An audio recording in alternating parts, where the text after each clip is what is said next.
Hello guys, আসসালামু আলাইকুম। তোমরা সবাই কেমন আছো? আশা করি সবাই ভালো আছো। আলহামদুলিল্লাহ, আমি অনেক ভালো আছি। আজকে নিয়ে চলে এসেছি একটা নিউ ব্লগ নিয়ে। আমি একটা কাটিং করছি বেবি ফ্রক। কার কাটিং করছি সবই এর মধ্যে থাকবে। ভিডিওটা প্লিজ এন্ড অবধি দেখবেন, আর ভিডিওটা ভালো লাগলে চ্যানেলটা সাবস্ক্রাইব করবেন আর পাশে থাকবেন। তো গাইস চলো কেমন করে কাটিং করি সেটাই দেখাই। কাটিংটা করছি আমার দিদির মেয়ের জন্য, যার নাম রাহা। তাকে পরিয়ে আমি তোমাদের ফটোটা দেখাবো লাস্টে। এখন আমি আস্তিনটা কেটে নিচ্ছি।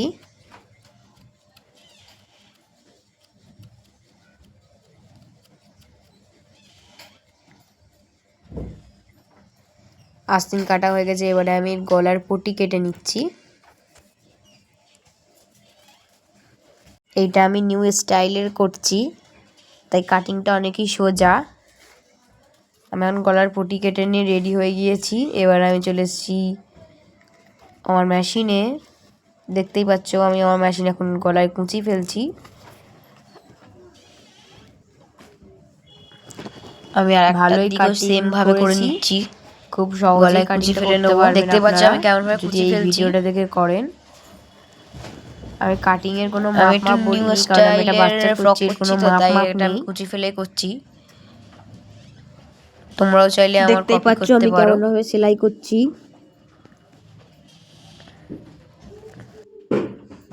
এটা আমার দিদির মেয়েকে পরাবো, যেহেতু আমি এটার কাঁচ জুড়ে নিচ্ছি। এটা খুব সহজ সেলাই, একবার দেখে নিলেই তোমরা পুরো দেখো। আশা করি তোমাদের ভালো লাগবে, আর কেমন ভাবে করছি সেটাও তোমরা দেখলে বুঝতে পারবে। আমার কাঁথা সেলাই হয়ে গেল। আমি এবারে এতে আস্তিন জুড়বো।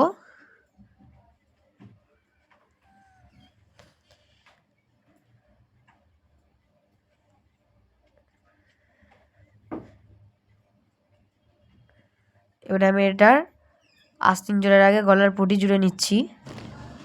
দেখো আমি কেমন ভাবে গলার পটিটা জুড়ি, তারপর আস্তিন জুড়বো। আস্তিন জোড়া হয়ে গেলে আর গলার পটিটা ভালোভাবে জোড়া হবে না। এটা যাকে পরাবো তার নাম হচ্ছে কি রাহা। সেটা আমি তোমাদের লাস্টে দেখিয়ে দেবো ফটোটা।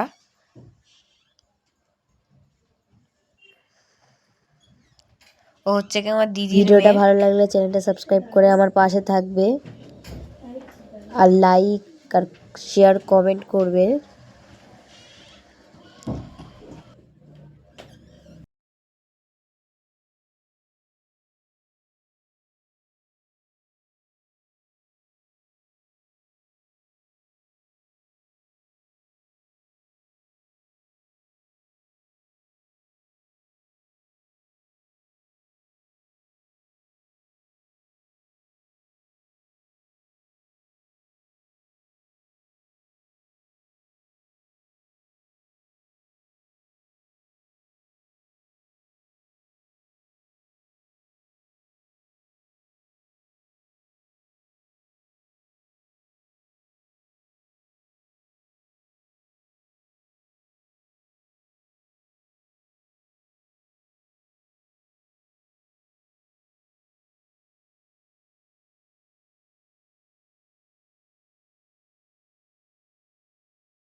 ভিডিওটা আমি এখানে শেষ করলাম। এই ধরনের ভিডিও চাইলে আমাকে সাবস্ক্রাইব করবে আর বেবি ফ্রকটা কেমন হয়েছে বলবে। বাই।